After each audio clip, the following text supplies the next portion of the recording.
damage to the house from an elevation or a move. Right. So it's not like there's a cessation of coverage on your end. All right, second question. Getting back to the BFE. If you were going to go, let's say everybody agreed your logic of the level plus 3. Yes. Okay. Will REM qualify you for that? Will REM say, well, you only really had to go BFE plus 1. If you went up BFE plus 2, you're doing more cinder block, and you're doing more breakaway walls, and you're doing more whatever. Excellent question. Excellent question. And I will answer it like this. REM is going to give you a budget. Right. If you achieve what they require, which is base flood plus 1, anything else that you do, they have no interest in. So it would either come out of your pocket, Right. or it will just get involved in the job and there won't be any effect to you. Okay. And here's In other words, it won't be specified. It won't be You won't specified. say the extra 2 feet cost $8,000, No. and they say it's null and void. Well, Just don't they will them. tell you, if you, let's say you have a $125,000 REM grant, Right. for argument's sake, and you say, oh, I went to the seminar, I did some studies online and all this stuff. I want to go to base flood plus 3 because it's the right thing to Right. do. So I would like for you to pay me for another 3 courses of block. Right. And the 3 courses of block is going to cost $6,000. I'd like you to pay me. They will say, no. Right. No.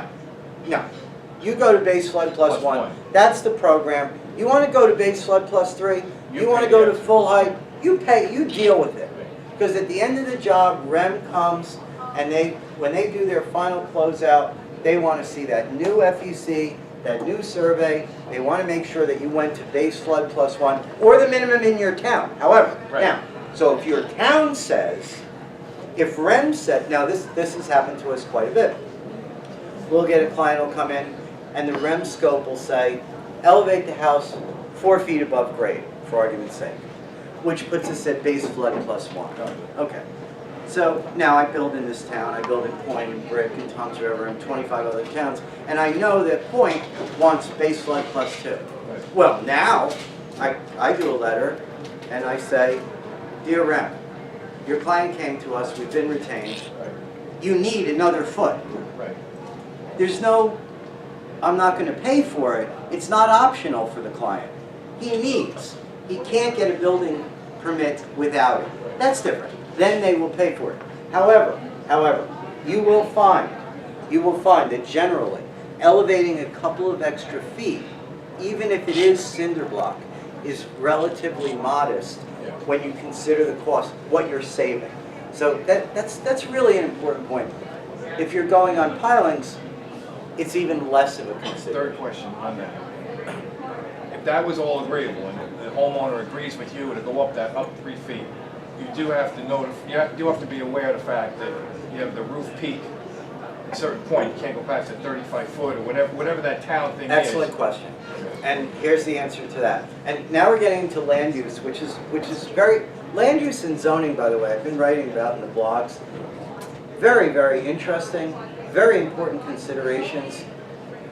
In most towns, and this is case law in New Jersey now, they cannot cause you to be in a variance condition if you are elevating your house to get in the correct flood zone. Okay, so now, can they stop you if you want to go extra height? Yes. Possibly. However, most of them have now increased their roof heights, and also when we measure roof height, and this is another really important consideration, you call the zoning office and you say, what's the maximum height in my where I am? Oh, right. So they say it's 35 feet. Now, everybody here except him and this guy over here, every single person is going to say, all right, it's 35 feet, and you look at the plan, you look at it, and you say, all right, well, I can't really elevate it because if I do this, but they don't measure it to the peak. They measure it to the mean ridge, which is halfway between the top of the second floor wall, and the roof peak. So it's measured to the mean ridge. So that gives you another 5 or 6 or 7 feet. However, in addition to that, most towns will not start their measurement until base flood. So, let's say grade is 5. Let's say base flood is 8. You're in an AE8, right? So your base flood is 3 feet above your grade. Well, Bayville, Toms River, Seaside Park, a bunch of other places, they measure your height restriction from the base flood. So now you're actually 3 feet you're picking up on the lower level, picking up another 4.5, 5 feet because they measure the mean ridge, so you can actually build higher than you think. So the zoning considerations are definitely something to think about. While we're on zoning, let's just touch on pre-existing non-conforming. This affects pretty much everybody in New Jersey. Doesn't matter if you're elevating, if you're building a new home, it affects us all the time. A pre-existing non-conforming condition means that the zoning changed since you built or since your house was built. That's all that means. So that shed that you have that's a foot or two from the property line, well now it's not conforming. It was fine. And then you file for a building permit and a zoning permit, and the zoning person says, listen, we'll give you the zoning permit. We'll let you do your job. But before we give you final zoning approval, you gotta move that shed 5 feet. Okay, so let's just be aware of things like that. Distance from docks has increased as people have begun spending more money on their waterfront homes. So now we're not allowed to build within 10 feet of the bulkhead because your neighbors on both sides that are spending a fortune on their house, they don't want their view impeded. So the zoning has changed. So now we're 20 feet in most places. Now if that deck that you built, we're doing a house on Long Beach Island now. We are lifting a deck on the ocean, and this deck isn't worth firewood. Folks, it's not worth firewood, but if we take the deck down, we can't put the deck back up where it is, and it's in a beautiful spot. It's like right up to the dune. So there's no way we could take it down. Take that deck down, go for a zoning permit. That 16-foot deep deck, which is beautiful, the view, not the deck, but the views and everything are beautiful. Now that deck's got to come down to 8 feet. So now, well, what do? Well, you do what you got to do, and we're reinforcing the deck, and we're rebuilding it, but we're not losing that ability to keep it in place. Same thing with a house. If your house is now in a setback, which it may very well be, a lot of them are. The house might be a foot on either side into a setback. If you elevate the house exactly as it is, you can leave it as pre-existing non-conforming. However, you cannot add to a pre-existing non-conforming condition. So if you're adding on to the house, your additions to the house have to be within the new setback. If you're adding on to the deck, you can't say to the zoning officer, hey, listen, I'm already in, I got grandfather. It doesn't work like that. Everything that you do new has to conform to current zoning. So, I mention this because it affects a lot of people. When you can say to yourself, So my question is you were saying before, is that sometimes it's not worth it to lift the house, correct, demolish it, and build a new one. that's correct. So in this instance, if you want to demolish it and build a new one, and your setbacks have changed, then what? Well, then you have to, Are you grandfathered on that, No. that footprint? you are not. You are not, which is why the calculus of how to proceed is not as simple as what kind of Trex do we want on the deck, what kind of cabinets do we want. It's not one-dimensional. It is rather complicated when you consider all the variables. If you have a house that, let's say it should be knocked down, and let's say it's old and it was damaged from Storm Sandy and it's not worth fixing, and for all the reasons I mentioned, we're going to build a new house. Okay, that's great. And we're doing, your house is a perfect example. There are many houses out there. You have to weigh the cost benefit and say to yourself, okay, I may not be able to build that exact house. I may be able to make it a little wider or a little longer or what have you. I'll get a new house, but it won't sit exactly as it did on the lot. I won't be able to cover as much of the lot. So once again, it's you're restricted. Now, yes, can we go for variances? Can we go for variances? Yes. Should anyone here ever go for a variance in your life? No. No, never. You should never go for a variance unless it is literally a life-threatening emergency. It's the most important thing. And if you have nothing better to do in your life, we don't go for variances. Do you know why? When you go for variances, your neighbors come out. The people that you thought liked you, they're not nice. People that you got along with for 15 years, let me tell you something, you go for a variance to put that deck 5 extra feet towards the bulkhead, these two people on both sides, you'll never talk to them again. You'll never talk to them again. You'll hate them, they'll hate you. So don't go for a variance. It's just like people say all the time, well, I'm gonna build my own project. And I say to them, well, how's your marriage? And they say, well, why? I said, well, because if you don't like your spouse, there's a perfect way to get rid of them. So there's some things that we just don't do because they're mentally painful. Variances, I don't recommend them. To give you an idea, we've gone for, I don't know, 250 subdivisions over the last 25 years. I've gotten them approved. And built subdivisions with taken down trees and built roads and sewer and utilities and the whole 9 yards. Do you know how many times we went for variances or went before a zoning board?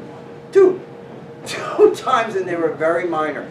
Because when you go before a planning board, just like when you behave according to the zoning, you don't have to worry about people's opinions. It's statutory. There's an ordinance. You get to read the ordinance, you follow the rules, everything's fine. So we don't go for variances. There was somebody. It's hard to avoid a variance in a lot of older areas. Sometimes you have to. Sometimes you have to. And when you go for a variance, you have to demonstrate a positive and negative criteria. You have to demonstrate how you are adding to the value of the neighborhood, and you also have to demonstrate how you are not detracting from anyone else's enjoyment. Can you get variances? Yes, yes, you can get variances.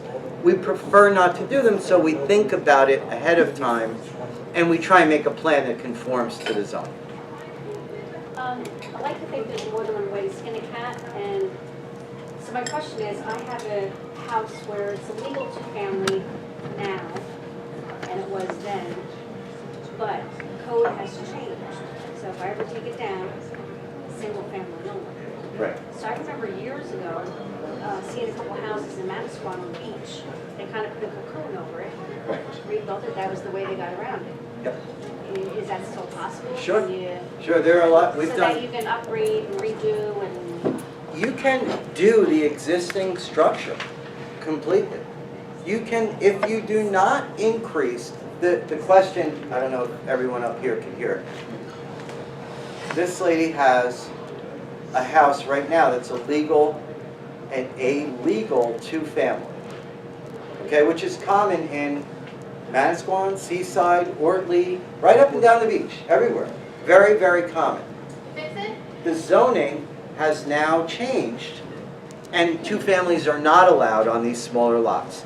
So if you take that house down, you can build a single-family house. Forget the coverage. Assume the coverage is exactly the same. Assume the footprint is exactly the same. But you can't take it down and preserve the entitlement. So what do? If it's worthwhile, if it's in a location where it's worthwhile to preserve that two-family entitlement, that zoning entitlement, well, you lift it the way it is, and you renovate. And then you're kind of stuck with that. If you want the two-family, if it's that important. And it has to be worth it, because you're going to do extensive renovations to preserve that, to make that two-family use viable. And that's the only way you can do it. That's by- the only way by you can do it. listing. Or There's variance. no or a variance. Or a variance. But there's no grandfathering in, leaving a wall. Today, they won't allow that. No, they won't, no, that whole nonsense with if you leave one wall of the foundation, forget that, you're not getting away with that, so. Okay, anybody, I know I've been yakking, what time is it? Okay, got it, all right, talked at least half an hour too long. Okay, before I close, does anyone have, I'm sorry? Does anyone have any questions about anything I covered so far? Or anybody have anything, new questions? What did Okay, you do before 93? I actually had, I had 35 stores in 6 states. I had a chain of retail stores. That's what I did from. Jewelry stores. That's an interesting question. I don't think Yeah, anybody's never ever got asked that me. one. Never gotten that. This is a great, can I get this crew again at every seminar? Lots of good questions. I have a question. I have approval for one of those elevators, Yes. and I've seen them on houses, and they're so ugly. They're just ugly. The outside kind? Yeah, they're horrible looking. Good question. Is there any way to make that look like less conspicuous? Yes, you can. Sometimes, we found, the question was, this lady has an approval for a chairlift on the outside of her house. Is there any way to make them Maybe extra. more aesthetically pleasing? We found that the differential, the delta between the cost of a chairlift and a full elevator is a lot less than people think. It's usually $4,000 to $5,000, $6,000 to go to a full enclosed elevator.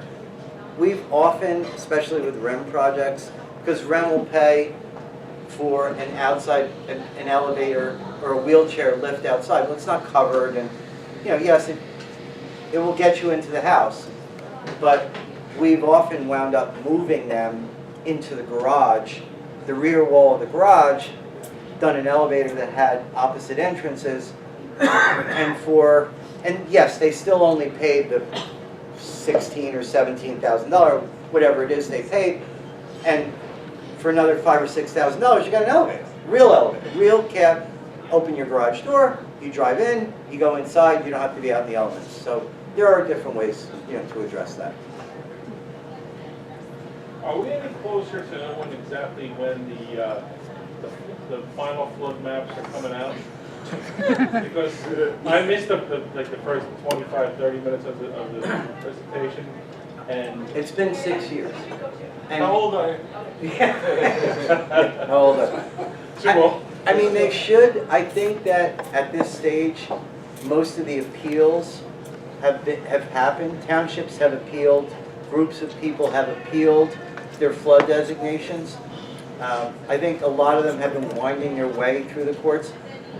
I'd like to say it was 2012. It was the end of 2012.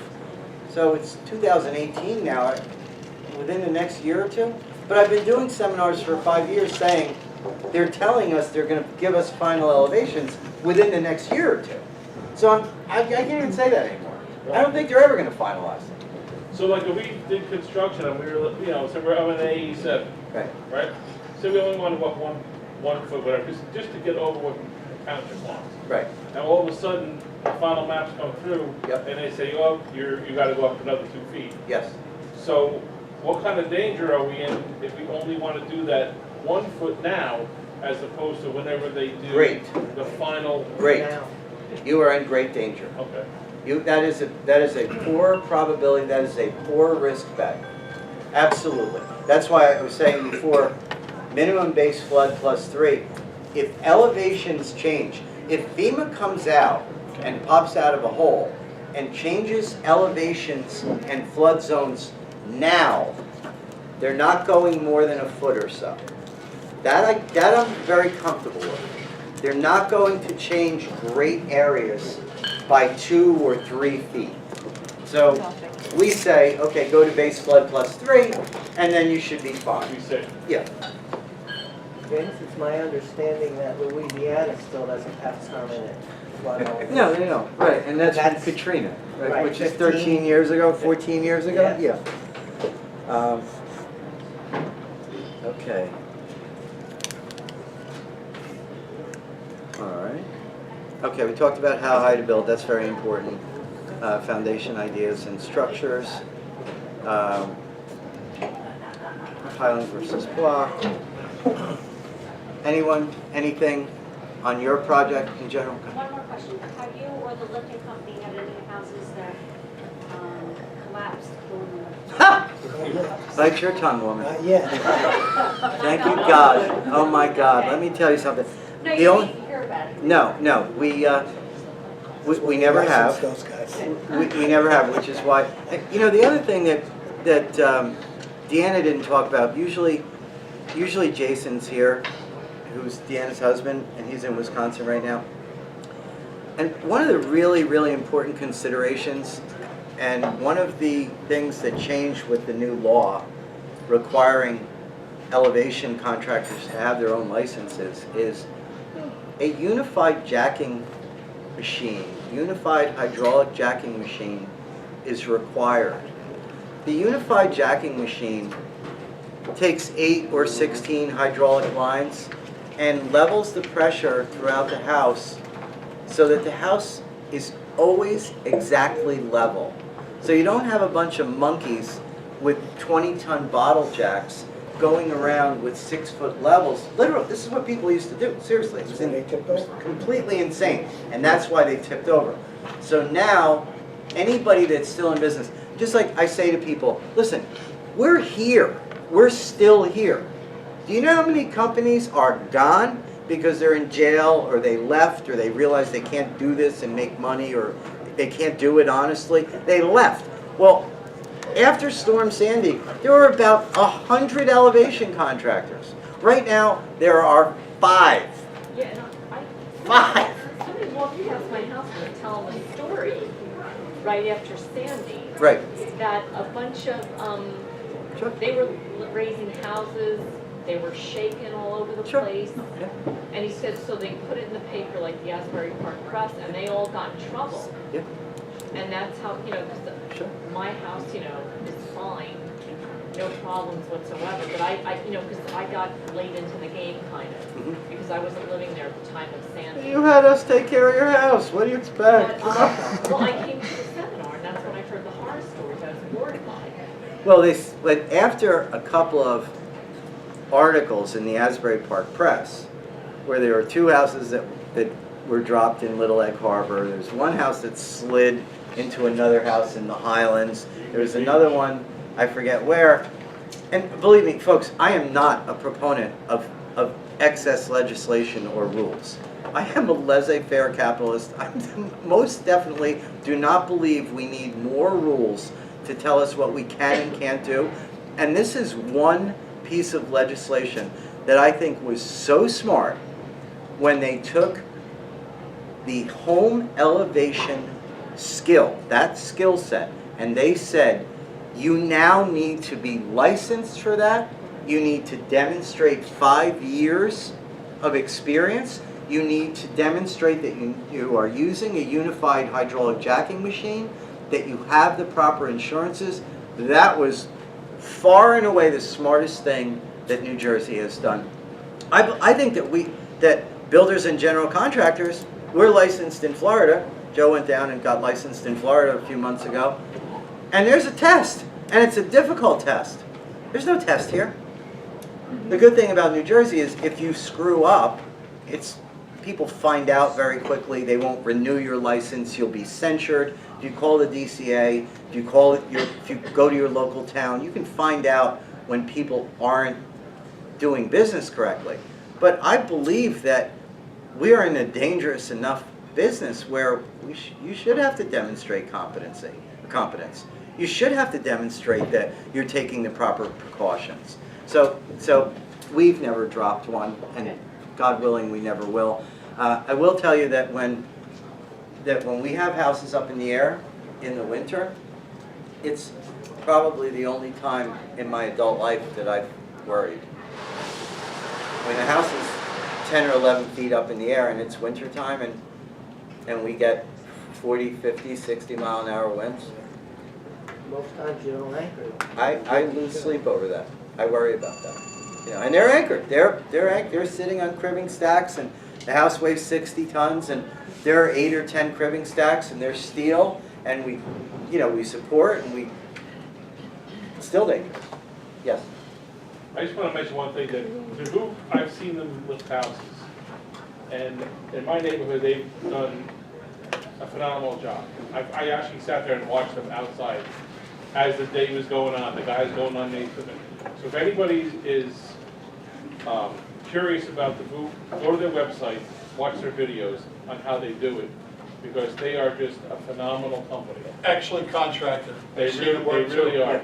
Yep. I mean, I watched them do my Arlington neighbors. Lane, beautiful job. In the morning, done that night, came back Very when the good. foundation was And in. they're just an amazing company. So if you need any info on the group, go to their website, watch their videos, watch how they do it. Like you said, they put the jacking system up, they do it in slow motion. And if they do your house, they'll actually put your house on the video as well, where you could actually sit and watch it, in years and years later on, and see how they actually lifted your house. They're just an amazing. They're a good company. They And really you know, the other thing, that if you don't know this already, if anybody's considering elevation, house lifting is very slow.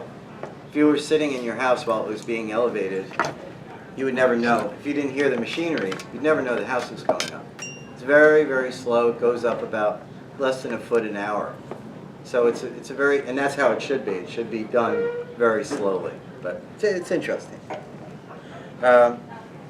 Okay, so folks, hopefully I covered a bunch of stuff. We'll be here if you'd like to stay and talk to us. Certainly if you need a house done, if you need a new house, if you need an elevation project, we would not only like to handle your project, but we feel that we are one of the best companies to do so. We do bring a lot of experience and teamwork to the table. Most importantly, we're honest. We finish everything. And hopefully I gave you some good information tonight. Hopefully it helps you, regardless of how you decide to proceed. So, thank you. Thank you.